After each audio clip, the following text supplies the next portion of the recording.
Ladies and gentlemen, please take your seats.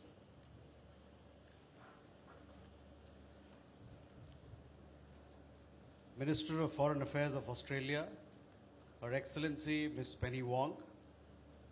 Minister of Foreign Affairs of Japan, His Excellency Mr. Toshimitsu Motegi. Secretary of State of the United States of America, His Excellency Mr. Marco Rubio. Honorable External Affairs Minister of India, Dr. S. Jaishankar. Excellencies, distinguished delegates, distinguished guests, and friends from the media. Namaskar and a very good morning to all of you. I welcome you to this press statement session. First, I invite External Affairs Minister of India for his remarks to the media. Sir. Thank you, Randit. Minister Wong, Minister Motegi, Secretary Rubio, ladies and gentlemen. We've just concluded a very substantive and productive meeting of the Quad foreign ministers, and I thank Penny, Toshi, Marco for being here, making the effort, and for what's, as I said, been a very, very good meeting. Now, this is our first meeting in 2026. We had met twice in 2025. Understandably, much of the discussions and indeed the bilateral exchanges were devoted to the current state of the world. Being Quad, we naturally focused on issues of particular relevance to the Indo-Pacific. Because we are four maritime democracies located at different ends of the Indo-Pacific, the exchange of perspectives was an exercise of considerable value.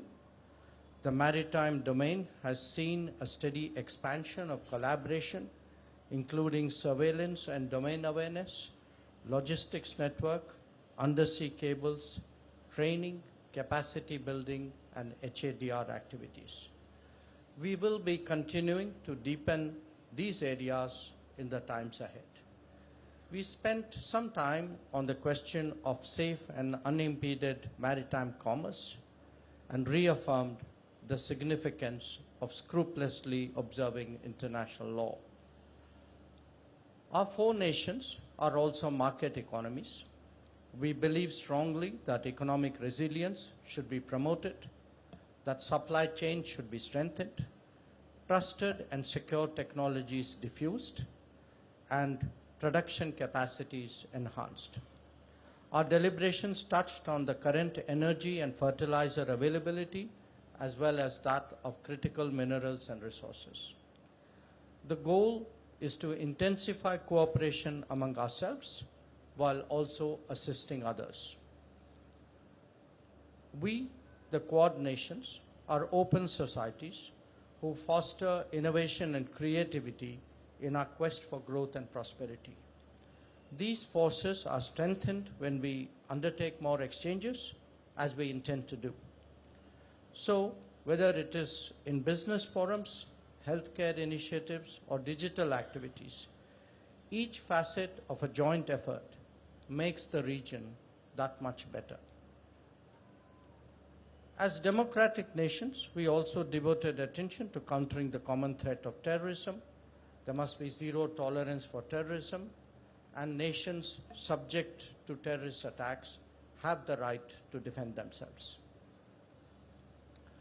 A free and open Indo-Pacific has many dimensions and facets. Our meeting today took stock of the progress in many of them, while encouraging exploration in others. In the coming days, whether it is economic activity, energy trade, or maritime commerce, the Indo-Pacific will become even more important to the world. The responsibilities of the Quad will grow commensurately, and we must prepare for that. So, as the host, let me thank my colleagues for their valuable contributions in what has been a very productive and forward-looking meeting. Thank you. Thank you, sir. I now invite Minister of Foreign Affairs of Australia for her remarks. Madam, the floor is yours. Thank you very much. And can I start again by thanking my good friend, Minister Jaishankar, and India for hosting today's meeting. and acknowledge my counterparts, Minister Motegi and Secretary Rubio. This is the third Quad meeting we have had since Secretary Rubio took office, and we thank him for his leadership. And as we also acknowledge Minister Motegi, who has been part of the Quad since the very beginning. And at every meeting that we have been focused on momentum and on making sure we deliver outcomes which are real, which are meaningful for our people and for the people of the Indo-Pacific. As Minister Jaishankar has said, we recognise our obligation, our responsibility to provide real choices, particularly as strategic circumstances in our region are deteriorating. The region is facing acute economic stress. We know the world is more unpredictable. We know economic volatility is increasing, and we know the consequences for our region of the Iranian closure of the Strait of Hormuz and what that means for our energy security, for our economies and for our people. We recognise the efforts of Secretary Rubio towards a diplomatic resolution to ensure freedom of navigation is restored and crucial energy supply flow, and we recognise the importance of maintaining the principle of freedom of navigation and our opposition to any tolling proposition. The Quad is today taking forward a number of new initiatives, an energy security initiative, and of course our continued work on critical minerals, because we understand that secure and reliable supply chains are a precondition to economic and strategic stability. We are also today announcing the strongest ever commitment from the Quad to the Pacific through the Quad Ports of the Future Partnership, where we are launching a pilot for port infrastructure in Fiji. And I was in Fiji just a couple of weeks ago, and I know how important this will be to that country. It's a practical demonstration of our collective ability to deliver high-quality, resilient infrastructure in partnership with the region and in response to Pacific priorities. In addition, we are focusing on what more we can do to assure a transparent, more secure maritime domain in the Indo-Pacific. This is the context in which freedom of navigation and strategic stability can be operationalised. And you are seeing that we will be coordinating our maritime surveillance efforts initially in the Indian Ocean and at Exercise Malabar through the Indo-Pacific Maritime Surveillance Collaboration Initiative, and we are also expanding the Domain Awareness Initiative to the Indian Ocean. This will enable partners to access near real-time unclassified satellite tracking data to combat illegal fishing, trafficking, and also enable us to better support humanitarian disaster response. A point I do also want to emphasise in terms of outcomes we've delivered to date is that we are delivering as a collective undersea cables to all Pacific Island Forum countries, which enhances economic opportunities.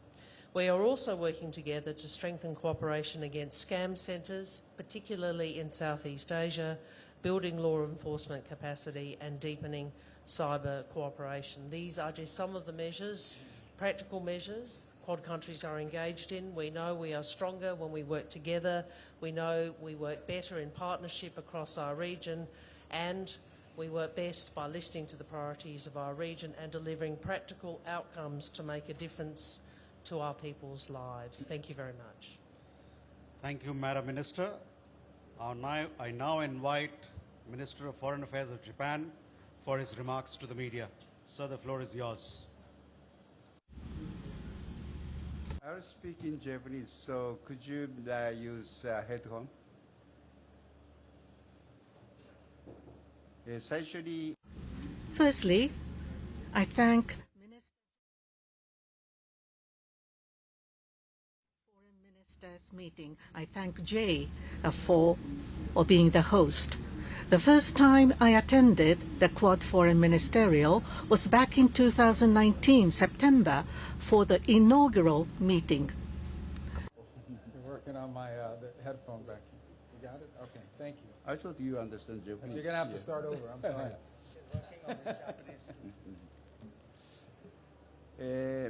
それから7年を経て It's been 7 years since then, and I am delighted to see the progress of the Quad cooperation, which is the propellant for realizing the FOIP, or the Free and Open Indo-Pacific. 10 years have passed since FOIP has been advocated. There has been significant change in the international circumstance. At the beginning of the meeting today, I emphasized the importance of our 4 nations of the Quad in realizing the FOIP. I also explained the significance of the updated FOIP. The point of the update of FOIP is that the countries of the Indo-Pacific should strengthen the resiliency and the capacity to determine their own future. Today's meeting gave us a good opportunity to send a unswerving and unshaken message that the Quad will advance the necessary concrete cooperation for this. Also today, through frank exchange of views, we were able to align our strategic perceptions on regional developments and agreed to strongly oppose attempts to unilaterally change the status quo by force or coercion. We shared deep concern over the export restrictions of critical minerals and others as well. We discussed the North Korean situation, including nuclear and missile problems and cyber activities. We reaffirmed our commitment towards complete denuclearization of North Korea. I received support from the other 3 countries aiming to bring immediate solution to the abduction issue. Moreover, as the Iranian situation imposes enormous impact on Indo-Pacific region, energy supply viewpoint included, we confirmed the importance of diplomatic efforts in ensuring free and safe navigation in the Strait of Hormuz, as well as stability to be brought to the Middle East. The Energy Security Initiative to secure stable supply of energy in the Indo-Pacific region is a timely initiative. We would like to partner it with Power Asia, a cooperation framework for procurement of crude oil and petroleum products that Japan is promoting. Furthermore, the Critical Minerals Initiative framework launched today is a very important initiative from the perspective of strengthening the supply chain of critical minerals, and we will proceed with concrete cooperation. In this way, today we have agreed to promote various cooperation projects. We would like to work together among the Quad to develop resilience and strengthen capacity to determine their own paths in the region and to promote cooperation that truly benefits this region. Thank you very much. Thank you, sir. I now invite Secretary of State of the United States of America for his remarks to the media. Sir, the floor is yours. Thank you. Let me begin by thanking India for hosting this. We appreciate it very much. To Ministers Jaishankar, Wong, and Motegi, thank you for this very productive discussion and the work that our teams have been doing leading up to this as we continue to build out this partnership into something that is a partnership of action. I'll talk about that more in a moment. Let me first point out that on the stage today is represented countries that collectively are about 1/3 of the world's GDP. Over almost 2 billion people. And these aren't just countries that have economic reach, 1/3 of the world's GDP, 2 billion people. They are countries who share strong values, strong, vibrant democracies who also are committed to many of the same concepts with regards to economic development and have many aligned interests in those fields as well. And so the goal is to turn the Quad, and 16 months ago, when I became Secretary of State and we began our conversations, we all agreed that we wanted this gathering, this partnership, to be more than just a place where we got together every now and then and discussed the problems of the world that we held in common, but a place of action, a forum of action where we can begin to turn our collective interests into action to the benefit of the people of our countries, but ultimately to the benefit of many other countries around the world who would benefit from some of the things we're working on today. And I'm very happy today that as a result of the work that our teams have been doing leading up to this conversation today and our conversations today, we have real concrete achievables that we can announce to our respective countries and to the world. On the issue of maritime security, there are 2 big announcements. The first is the launch of the Indo-Pacific Maritime Surveillance Corporation Initiative, which is going to leverage each of our countries' maritime surveillance capabilities in the Indo-Pacific to enhance information sharing. Related to that, of course, is also the expansion of the Indo-Pacific Maritime Domain Awareness Initiative, which provides and can provide near real-time commercial maritime domain awareness data to countries throughout the Indo-Pacific. And last, I also want to thank India for committing to hosting the next iteration of the Quad at Sea mission, which brings together our respective coast guards together in one place on one ship. And the reason why maritime security is so important, beyond the fact that current events remind us of what can happen when maritime security is impeded, is the fact that 60% of global maritime trade passes through the Indo-Pacific, and it's a vital national interest, not just to the 4 countries represented here today, but to dozens and dozens of countries, countless countries around the world. The second initiative is an exciting one, and that is that we're going to be partnering on issues of port infrastructure, in particular in response to insufficient port capacity in the Pacific Islands. We're announcing plans to work with Fiji to advance that country's port infrastructure. It'll be the first time that the Quad partners work together on a project, on a port infrastructure project. We believe it'll be very successful and that it will serve as a model for other projects in the future. The third topic, which we hear a lot about these days, that we'll have some deliverables on today, is the issue of critical minerals. We'll announce the Quad Critical Minerals Framework, which will guide each of us to leverage economic policy tools and coordinate investment to strengthen critical mineral supply chains, including in mining and processing and in critical minerals recycling. Finally, on energy and fuel security, we'll be announcing the Quad Initiative on Indo-Pacific Energy Security that will help strengthen regional energy resilience. And through this initiative, the partners will work to identify areas of cooperation in technology, in management, and policy, and international market analysis, and emergency response exercises. We'll be releasing a standalone statement on this initiative, and the Department of Energy from the United States will be hosting Quad partners later this year for a fuel security forum to further expand on this. So we are beginning to show real achievements and real accomplishments. We are deeply committed to this partnership. It is a linchpin and a cornerstone of our global strategy as a nation in the United States. That's why we're so happy to be here today, and that's why we're excited about the initiatives that we're announcing. And we're even more excited about the initiatives we're going to be working together as these take life and new opportunities present themselves. And I want to thank all of you, all 3 of you, for being here. I want to thank you for hosting us, Minister Jaishankar. And I want to thank India, by the way, for being a tremendous host. We've been here now for 4 days, and it's been a phenomenal visit. So thank you as well for everything you've done to extend such a welcome and allowing us to meet with so many people. And just as importantly, you're hosting this event. Thank you. Thank you, sir. Thank you. With that, ladies and gentlemen, we come to the close of this session. We thank the ministers for their participation and all of you for your presence. Thank you. If you like this video, then like, share and subscribe to ET Now World.